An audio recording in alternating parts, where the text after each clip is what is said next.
Today we'll talk about how can you select home wallpaper on your Mi Home app. We're going to figure out the solution or know how you can do that in your app. So you just follow these ways, then it's going to work with you.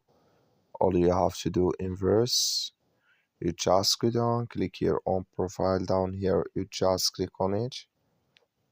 So then it's going to take you to your profile. It's going to show for you like this here. So then you click here on additional settings, you just click on it.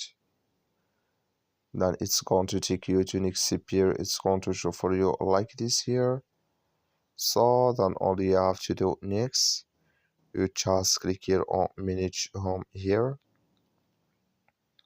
Then you come here to home wallpaper, you just click on it. And here can you select if you want to add style 1 or style 2 here. So you just click on any of this style. So then here can you select your wallpaper in this list here. So when you select it, just click here on apply wallpaper to this room. That's all you have to do. Thank you for watching. Don't forget to support us by liking, subscribe.